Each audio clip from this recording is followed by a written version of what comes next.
That was the point. I said, you know what, from now on, whatever I learn, I want to make sure that I pay it forward what Roy Cox did for me. I want to do it for others or whatever. And as I matured in photography, if I had a chance to teach somebody, I showed them everything I knew. Welcome to the Brand Hustlers Podcast, where innovation meets ambition and stories of success inspire the next generation of business leaders. Each episode, we dive into the journeys of those who hustle, those who make their dreams a reality, and those who are shaping the future of business. Whether an aspiring entrepreneur, a seasoned business owner, or simply a dreamer with a vision, you're in the right place. So get ready to ignite your passion, learn from the best, and transform your ideas into action. This is where your brand story begins. Welcome, Brand Hustlers. What's good, Brand Hustlers? It's your boy Ryan Roundtree, also known as Tree the Creator. And today we are here with the awesome RJ Paulk. Peculiar Collective, Peculiar Images. We'll get to Peculiar Collective in a moment. RJ is not only just a dope photographer, but he is a renaissance man. This dude has vision for the masses, a vision for photographers, a vision for collaboration, a vision that collaboration over competition. And I met this dude at Service Photo. I want to say I officially met you at Service Photo. Just kind of got started to chop it up. Yep. When I tell you I was exposed to a whole nother realm of creativity and collaboration, a collaborative effort amongst photographers in which you would think would be so competitive, but everybody has been more than willing to share their knowledge, their work, their upcoming events. Like, there's been nothing but love. I guess you can start with, just give us a little background on yourself. One, I guess, started in photography. What inspired you to go into the direction of creating more of a collaborative effort in the realm of photography? So I accidentally got started in photography. So I initially had bought a camera just for my first recreational cruise because I was Navy initially. So of course, I did those I did the military cruises, seen all of Europe and everything. But I came back and Hold on. What kind of camera was it? That I initially got? So this is the weird part. So I got in the Navy, and it was right when like the digital era was about to start, and we did our final test trial. So we did our final test, and when we finished our final test, usually you go eat pancakes, steak, or whatever for our battle stations in the Navy, and that's usually what happens. But we finally finished our final test, and when we finished that final test, all of a sudden we're standing in the room ready to switch our ball caps from recruit to Navy. All of a sudden we hear this voice say, hello sailors. And bro, swear to you, lie to you not, it was Oprah Winfrey, bro, walking through the doors. And it was like, oh, this is dope. So Oprah takes us to the chow hall. She's like, yeah, y'all gonna get y'all's regular meal, but we got another meal ready for y'all. And she gives us steak and lobster, bro. She said we still can go online and get the pancakes and other stuff we want, but she pauses and says, we got one last treat for you, sailors. We got one last treat for you. And bro, lie to you not, like, I did not know this was coming, but you see all these dudes coming out with tuxedos and these trays, and they open up the trays, and everybody got a digital camera, bro. And at that point, like, I did not know it would lead me to, I didn't know that would be the start of my story as it relates to photography. Okay. What year was that? That was back in 2002. Okay. From there, was in the Navy, got out in 2007. Well, got out of active military in 2007. Then later on, about 5 years later, we was about to go on vacation on a cruise, and the guys at my job was like, "Look, bro, you got to get a camera, bro." Like, I'm like, man, I ain't trying to spend no money on a camera. And it was like, man, you got to spend some money. So I'm like, all right, cool. Went and got an Olympus, bro. I was too cheap, bro, to buy like a T3, and like I bought an Olympus pen camera, bro. I'll never forget, and started taking photos. And I was like, yo, these images are clear as crap, bro. I was like, I didn't even know cameras can do this. And from there, I did the cruise. Everybody loved the photos. And from there, I just kept on taking the camera to church. People just come on hit me up like, yo, can you do my birthday party, my baby shower, blah blah blah blah. And I was like, I got you. I do it. Like $100. Like, come on, let's go. Let's do it. Like, I didn't know no better at the time, bro. So then I'll never forget, my pastor's daughter was getting married. I was ready to take photos, bro, and my mom grabbed me, bro, and she was like, she pulled me down to the side. She's like, boy, if I ever in my life see you with this little itty bitty camera in your hands ever again, I'm gonna beat your butt my own self or whatever. So from that moment forth, I left that wedding, bro, and I took the bread and went and got I got a Canon T3, bro. That was my first upgrade. that was my upgrade, man. That's my upgrade. So that's the only time you're gonna big up Canon in this conversation. yeah, bro, that's it, bro. That's it. That was it, bro. And it was only up from there, but I never forget like the mistakes that I made and taking on jobs that I wasn't ready for. And just like I see it just like yesterday, bro. I was my homegirl hit me up and she was like, RJ, I need you to shoot this event. I'm like, okay, I'll shoot the event for you. She was like, it's for Habitat for Humanity. I want you to shoot the event. I was like, man, okay, I got you. Like I'm hyped. I'm happy. Like I'm like, yeah, you're right. I'm gonna blow up. But like I took the job and I didn't realize what I was getting myself into. She's like, yeah, meet me at the she's like, none of the Ravens players gonna be there. I was like, dope. All right. She's like, but meet me at the Ravens Stadium, M&T Bank. I'm like, all right, bet, I got you. So I show up, bro, and all of a sudden I'm like, yo, that's Jack and John Harbaugh, bro. I'm like, yo, bro, like, and mind you, bro, I'm still shooting in auto at this time. Like still shooting in auto, not even thinking, bro. But that's not even the killer part, bro. There's the killer part right here. John Harbaugh was like, man, I brought my father here. I just wanted to make sure I give the introduction to our special guest. I'm like, man, you're John Harbaugh. It can't be no other special guest than that. And all of a sudden, bro, he says, I want to introduce y'all to the greatest of all time. Bro, he brings out Muhammad Ali, bro. Oh! I'm shooting on auto and Muhammad Ali, bro, comes out, bro. Dude shaking, bro. Like, I'm like, at this point, bro, like, no shade, bro, but like, I'm shaking more than Muhammad Ali at this point, bro. I'm like, what? Like, I don't. Yo, what? Like, I ain't got, bro. All I got is a pop-up flash, bro. And you telling me I got to shoot the greatest of all time, bro. Craziness, bro. And from that point on, bro, I was like, all right, cool. Like, I can no longer move on like this because I don't know what's coming after this, bro. And I promised myself, like, I'm about to study my behind off from now on and literally about to see, like, who can train me. So my homeboy had a wedding. So there's this dude named David. I forgot I want to say his last name was Stuck, David Stuck or something. And he said, I was like, yo, will you train me to do weddings, bro? Like, I'll do weddings, bro. He was like, I don't do the training thing. He was like, but I know a dude that will train. I was like, all right, cool. I'm gonna call him. I'm like, but the thing about it is, like, he's a white dude. Like, I don't think he's gonna train me, bro. Like, and I'm saying this to myself, and I call him up, and then, like, at first nobody answers. So I was like, you know what? Even better. I get to email him or whatever. He gonna see the name Ralph. Like, he gonna automatically think I'm a white dude. Like, send him an email. So, like, I sent him an email. Roy says, yo, his wife called me. She's like, hey, come on in. And from there, bro, they brought me into the fold, bro, and they literally showed me the ropes on studio photography. And at the time, I thought that I was an event photographer. I thought I was gonna be the king of events. Like, he started showing me the power of lighting, bro. And from there, it was just magical to see what I was able to create using lights, bro. And a lot of times people get into photography and they're just like, yo, let's just go outside, and that's as simple as it is. And sometimes we look at that photography piece and don't realize that, in all honesty, the graffiti parts, the GRAPHY part says we're the study of a specific area. So we're the study of a photo. But when you look at the word photo in the Greek means light. So it's like, we're supposed to be studiers of light, whether or not it's artificial light, natural light, whatever. We're supposed to be studiers of light. That was the point. I said, you know what? From now on, whatever I learn, I want to make sure that I pay it forward what Roy Cox did for me. I want to do it for others or whatever. And as I matured in photography, if I had a chance to teach somebody, I showed them everything I knew.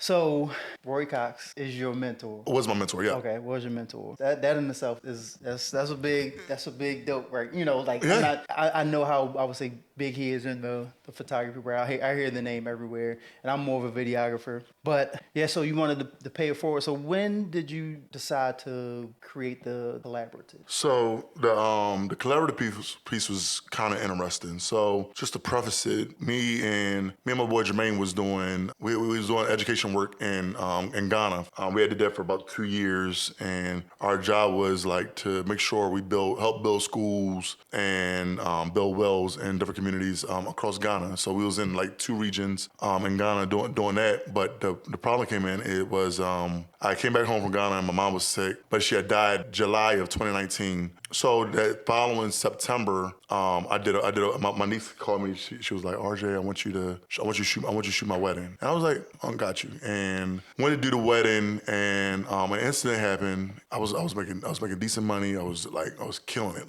But the problem was, like, the incident happened, my sibling ended up suing me, pressing charges on me, and, like, never in my life have I ever been locked up. But, bro, got locked up 2 times in one day from the incident that happened, which is crazy. And based around this event? Based around that, it was all at the wedding, bro. Oh, and from there, I ended up losing my job because I had a security clearance at the time, so I ended up losing my job. So all I had at that point was photography. At that point, my mom had died. My dad was already gone. At that point, my brother was going through a relapse. And my sisters, my siblings' side of the family, like her side of the family, had just like cut me off. So it was like at that point, I really didn't have no family at that point to really like lean on.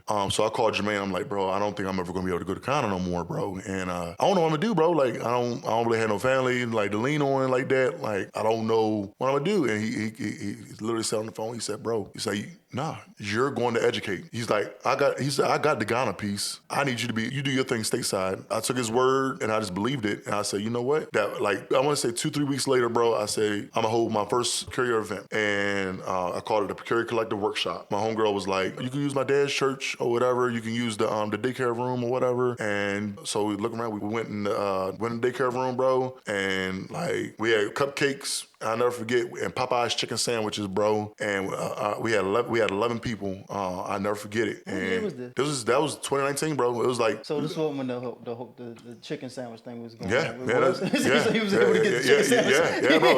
Yeah, bro. He was able to get the chicken sandwiches. Yeah, bro. Like, bro. I'm sitting there with no job, bro, buying everybody chicken sandwiches, bro. Like, hey, let's go with it. And from there, like, we was in the room. It was 11 of us. We did the education all day. Kelly and Raj. That was my first instructors. It was just us 3 teaching, and I never forget my boy Cost. He's still my right hand man to this day. He had just recuperated because he was paralyzed for like 2 years before that or whatever. He said, man, I want to come back to the game, and like and the more the group grew and the more he was around people and personalities and helping people grow himself, like they didn't even know like they was strengthening him or whatever. And from there he was like, man, we're gonna do this, bro. And that's what's up. And we started with I don't know if you remember, bro. We had group me at first, and it was like we had chat session going on. It was like 11 of us. We ended up growing to like 15 people, and we think we doing our thing, bro. Like we cracking it up, busting it up. And I was like, yo, what y'all think about doing a Facebook group? Like what y'all think about that? And it was like, I don't know if it's gonna mess up our dynamic. Like we able to say what we want, do what we want, and know we still cool. And I was like, yo, we're gonna figure out a way to keep that same dynamic as we grow, bro. Fast forward, like what was that? 2022, look around, me and Austin was playing, me and my boy Austin Hill was playing, well, Dr. Austin Hill was playing around one day. Doctor. Yeah, gotta make it clear, bro. And we was playing around one day, he was like, yo, like, you talking all this smack about a conference, bro, shut up and do it. Like, and it was like, we called Spring Hill Suites, and it was like, bro, it costs this much to use the space, blah, blah, blah, blah. We was like, yo, that's all it costs? Like, yo, let's try to do this. And bro, from there, it was a wrap after that, bro. And it was like, our first conference, we had like 80 people show up. Then last year, our conference, we had like 180, and this year we plan on having like 350. And bro, we literally grew that pot of 11 people to like now we got a Facebook group of like 1,600 people from all around the U.S. I want to say it's like 9 countries. So it's phenomenal just to see, bro, and impact a community of people to know that they not only just want to come get information, but they want to share information and life with some other people, because we want to build that honesty piece. We want to have that safe space so people can have a place where, as though, like, if you give me a word, like, I know there's no ulterior motive behind it. You're giving me the real truth that you have, right, or whatever. Even if it has to be corrected in the long run by somebody else that really has like more expertise or whatever, but you're getting good, solid information and not just a sales pitch from anybody or somebody giving you some like right wing type information. So with ulterior motives to sell you something or yep. I definitely see that as like, I'll throw this out there, and it pretty much like kind of fish you in, and then the next thing you know, all right, for $20,000, you can hang with me for the next 3 months. And so would you say that that is single-handedly the most challenging things you have had to go through in this photography journey? I would say it was the most difficult. That 2019 incident was probably it was difficult because you got to deal with figuring out how it is that one day I'm making $150,000 a year to, you got to make this thing work. You know what I mean? You have no other choice. I have no other choice. And it's like, I'm doing stuff with my last bit of money, like doing photo walks with my last bit of money, and people, and how to do it without throwing it into people's face to say, hey, I'm doing this with the last piece of my money, blah, blah, blah. Like, but it's just like, yo, I just got to show them a smile and still uplift them. But at the same time, to see their smile and see that they found a family is what's really restoring the joy in my life. You know what I mean? So during my difficult time, it was good to have people around me and a family around me to build me back up quietly. I guess what would you attribute that to? Like how did you get through that? Like, is there like any particular thing? Like, because I mean, I'm sure you, like you said, you down to your last. I mean, there are times when I know sometimes, like, you know, you got had the ugly cry in the car. You know what I mean? Like, it's like, you know, pull it together. Pull it together. You got this, bro. You got it, dog. You got it. Nah. So I guess my question, like, what would you attribute that to? Like that strength, that grind, that hustle, the grit of it all?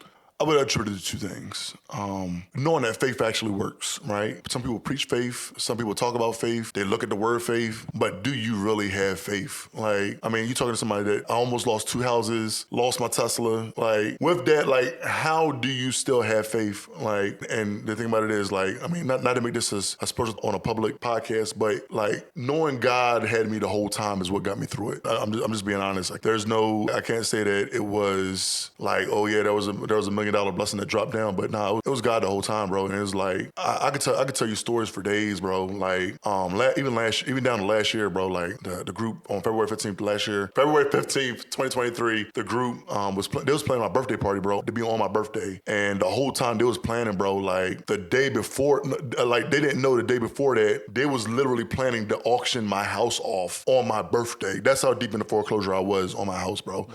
Like on my birthday, they were planning to foreclose. Like, they was planning to auction my house off on the day of my birthday, and they're planning this big celebration for me, and it's like, yo, I got to hold that in. But the day before that, which was Valentine's Day, look around, like, I'm like, man, I got to figure out a way to get $30,000 together. And somebody hit me up, and I already had 18 racks. I was like, man, I figured out a way to get 18 racks together. And somebody else was like, bro, I got your other 12 racks. I got it. Like, whatever that's you love right there. Oh, that's love, bro. That's love, bro. Like, thanks, bro. From there, I was like, I got the bread together, called a lady on the phone the day before, and I was like, look, I got the bread. Like, I got it. And she was like, all right, cool. Well, the problem is that you still short $5,000 because there's other fees that we didn't account for. We told you as long as you had over $30,000, you could, but there's still some fees you got to pay. So I was short exactly $5,000. I called a lady. I can't ask this dude that's giving me $12,000 for another $5,000, bro. And at this point, like, he looks me in the face and says, bro, like, don't worry about it. God's gonna make a way. And I'm like, all right. If God can do it, okay. So imagine that's like 3 o'clock, bro. 3:30, I called a lady, and I'm like, look. Like, is there anything, I called the veterans to join, like, I'm like, yo, like, is there anything y'all can do? And she was like, I don't know what we could do, Mr. Paulk. Like, it's kind of late. It's kind of late in the game. Like, she was trying to write yeah, bro, she was like, yo, we closed at 4 o'clock. Oh, and she trying to do that. She trying to go home. So she hits me up, bro. She was like, I'll see what I can do. Just keep your phone on, bro, and I'm gonna see what I can do. So, bro, I'm sitting there like, the only person I could call is my brother, bro. Like, and I'm like, I don't know what kind of situation he got going on right now. Like, and I'm like, I ain't gonna call my brother. I ain't gonna call him. So that was at like 3:30, 3:40, bro. No lie. My brother called. He called you. My brother calls me. I says, no, ignore the call, bro. So I'm like, nah, So he asked him, I don't know how to do this. Bro, I don't know how to do this. Bro. But I'm gonna ignore the call. Yeah, I wasn't gonna make. Yeah. What? Like, and I ignored it, bro. And like, I ignored it. Bro, 2 seconds later, he calls back. I hit ignore. I'm like, all right, cool. Like, so at that point, I'm like, man, I don't know why this dude keep on calling my phone. I silenced the phone. So I silenced the phone, bro. Look up 345. I'm like, cause I set the phone to be like, yo, when this lady calls though, like pick up for that. Like I need to hear a ring or something. So like she calls at 345, bro. I'm like, all right, bet. What's she gonna say? Like, please give me some good news. Your brother's calling you. I told him to call you. So right. Go ahead. Yo, she like, well, Miss Paul, this is what we're gonna do. We're gonna send a letter to them, tell them to give you a 90-day extension or whatever, tell them not to sell your house. I'm like, yo, that was God. I was like, yo, that's all I needed. Like, so like, long story short, I leave there. I'm still worried, whatever. So I leave there. I'm like, it's Valentine's Day. I got to get Nita something for Valentine's Day. Let me go to the mall. Like, I'm looking around. Brother called me again. I'm like, this dude's getting on my nerves. Let me answer the phone. Pick up. I pick up the call, bro, and he says, yo, you should have picked up the phone when I called, bro. He said, I got something to tell you that happened that never happens ever. He says, yo, he was like, I bought a car, because my brother, he's a car dealer. He says, he's like, bro, I bought a car last night, and you wouldn't believe the way these seats look, bro. He was like, but the seats was trash, so before I could sell the car again, I had to go buy some new seats for the car. He says, I go to the junkyard to go buy these new seats. He says, I'm in the middle of the junkyard, and I'm looking in the back of the seat, and I'm like feeling behind the pockets in the seats, going down in the crevices to see how hard it is to pick up the seat. He says, but I go in the big pocket behind the seat, bro, and I pull the seat out, and he's like, when I reach in the pocket of the seat, he's like, it's an envelope in the back of the seat, bro. Guess how much money that was in the envelope, bro? He's like, yo, never have I found $5,000 in the back of a seat, bro. At that point, bro, I was like, yo, like when God sends signs like that, bro, like, and there's no cap. I got receipts for everything, bro. Like at that point, I was like, yo, God got me, bro. And like, I came in this very room, bro, and celebrated with the team on February 15th, bro. Like knowing that, like, I know God got me, bro. Like no matter what I sacrifice for the group, no matter what kind of money I got to put out, bro, I know that God got me. As long as I do His will, like, yeah, He got me. I don't even know how to follow up after that. I'm still stuck. $5,000 and just, I mean, for me, I know my brother, and it's like, if you're in that need, and I'm not even sure if he knew the situation, I know my brother like, yo, take it, yo. So, you know, yes, yeah, that's nuts. Yeah, bro. Yeah, that's bro. crazy. So yeah, I'm gonna need a second for that one. Yeah. Bro, crazy, bro. It was crazy. Oh man. So as far as, all right, the collective, you have over 1,600 members now in the group. Have got the teasers going on in the Facebook group about the conference space for this upcoming year. Oh yeah. Kind of dangling. Got something for you. Right. Yeah. And coming from WPPI, right? Yep. And did a photo walk there. Yep. Photo walks coming up for the springtime, of course. Getting nice and warm out. What is, other than the upcoming conference and, photo walks, what's going on with Peculiar right now? With Peculiar Images and the Peculiar Collective? So, I mean, of course, with Peculiar Images, it's just a day-to-day routine. I'm just trying to, of course, grow my photography while I'm trying to grow other photographers. In Annapolis and on the Eastern Shore. Oh, man, bro. He ain't gonna say that. He gonna try to keep it low. Man, I try to, Doc. I try to, man.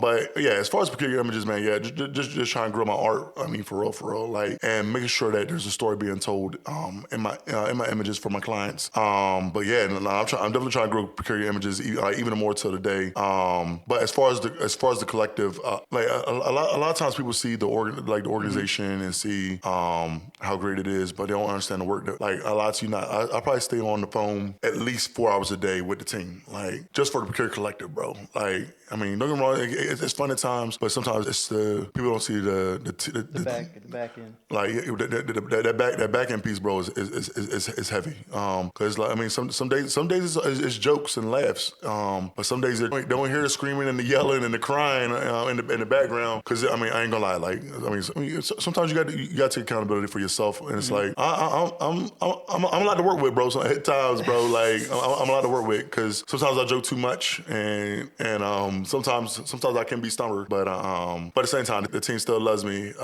regardless. That's why I kind of keep them close for because they have my best interests at heart, and to see what they've taken the collective to, the heights they've taken it to is mega dope. So So the waiter, like the things we got in store is bananas, and we're trying to really build that unity piece even more. We really want to sow the gap. Of course, we are predominantly, but we don't want to be known as just a black group. We want to be the home for everybody. We want the black people to be there, yes, but we also want the Native Americans to go to. We want the Asians to have a place to go to. We also want the Caucasians to have a place to go to as well. You know what I mean? We want everybody to know that they have a safe place to come to. But at the same time, I don't disregard the other groups that do have a focus on that. Because I do love that. I do love that element, and I do think there is a need for that. There's definitely a need for it. But as for the Peculiar Collective, building that unity piece is key for us. And that's the heart of where we at, building that diversity piece. And so we have some events coming up, some build-ups to kind of push that a little bit. So we have coming up. We have what we call the Cousin Summer Reunion. So we're linking up with cookout, baby. Yeah, so we're going to invite the Caucasians, our Caucasians, our Asians. Y'all invited to the cookout, baby. The Cousins Reunion. Y'all can come. Hey man. If you want to see your blackest cousins to your whitest cousins, I'm telling you, man, we're meeting up. Y'all can dance too. We're going, bro. There's going to be a DJ. There's going to be. Don't be afraid to dance. No charcuterie boards though. That's the only rule we got, man. That's the only rule we got. But so we're gonna have that Cousins Reunion, and Dr. Tamaya Colvin is linking with us on that. Sean Collin is also linking with us on that, and we're pretty much just bringing all of our networks together, man. Like Sean has a focus in destination wedding photography. Dr. Colvin has a focus in on the business side, and of course the Peculiar Collective has the melting pot of concepts as far as shooting, SEO building, et cetera, et cetera. So we're bringing all of that together, just to for all of us just to chill out and really just feed and grow off of each other for a day. So ain't nobody gonna have no photographers on, was it June 24th? June 23rd. June 23rd. Nobody gonna have a photographer on June 23rd. Nobody. They all gonna be at the Cousins. Across the U.S. Nobody gonna have a photographer. So. Yep. Yeah, man, that's super dope, man. That is super dope. I'm looking forward to it. Of course, looking forward to continuing to grow with the collective and pitching in where I can. Where can people find you? How can they connect with the collective? How can they learn about your services? How can people get in contact with RJ Paulk? So peculiarimages.us if you want to reach me for photography services. But at the same time, if you want to link up with the collective, it's peculiarcollective.us. When it comes down to the conference, Peculiar Conference.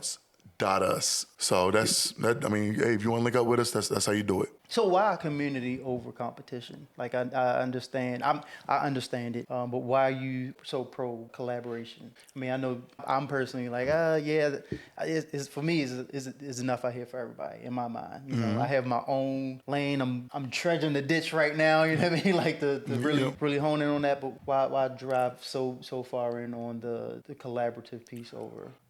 So the key reason is we always talk about standing on business, but the problem is that even the Bible says, a divided house against itself cannot stand. So if we're divided, can we really stand on business? And it's If we're together and we can unify as one body and help each other build, if Roundtree can show me, hey bro, if you really want to do video, this is how you do video. If you say, hey man, if you really want a dope podcast, get these elements or whatever. You need this, you need that, this, that, and the third. And it's if we can help build each other in different areas, whether or not it's CRMs, lighting, knowing your camera, etc., we can be a problem, bro. And it's we ain't got to compete. There's enough business out here for all of us, bro. But the thing about it is, if I can show you your flaws and show you how you can do business better, you can only get better together, bro. That's all I needed. So I definitely appreciate your time. Appreciate you, because we in Annapolis right now. He don't live in Annapolis. He lives across the bridge and know he's about to drive. He probably about to go to DC. about to go to DC. I am not going to DC. And then going back to the Eastern Shore. I am not going to the District of Columbia, but I am going to Columbia to go support Kesha. That's what's up. So, yeah. All right, so That's all I got from my man RJ Paulk.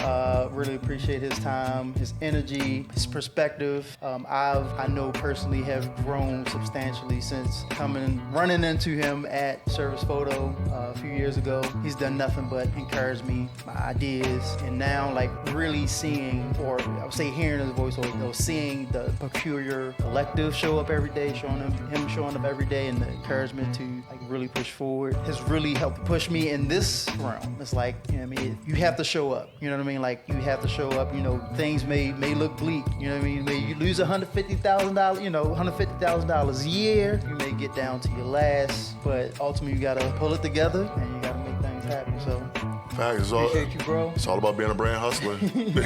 Oh, okay, all right, yeah, it's all about being a brand hustler. I always ask this question: what do you think it takes to be a brand hustler? Brand hustler to me means going after what you got to get to make sure that you're still able to hold on, bro. In fact, like brand hustler's piece, bro, is like you got to get up whether or not you feel like it or not. Brand hustler means you got to go after it. You got to go get it.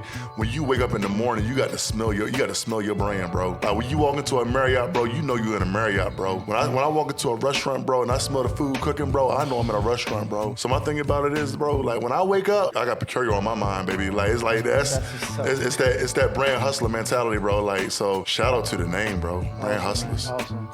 Well, that's it. It's your boy Ryan Roundtree, also known as Tree the Creator. Catch you on the next episode of the Brand Hustlers. Peace. You've been tuning in to the Brand Hustlers podcast, the sanctuary for ambition, innovation, and the relentless spirit of entrepreneurship. We hope today's journey has fueled your passion, sparked your curiosity, and given you the insights you need to take your brand to new heights. Remember, every big achievement starts with the dream and the courage to hustle for it. Don't miss our next episode where we uncover more stories, strategies, and insights from the world of business. Until then, keep hustling, stay inspired, and turn your vision into victory. Thank you for listening, and remember, your brand's legacy starts right now.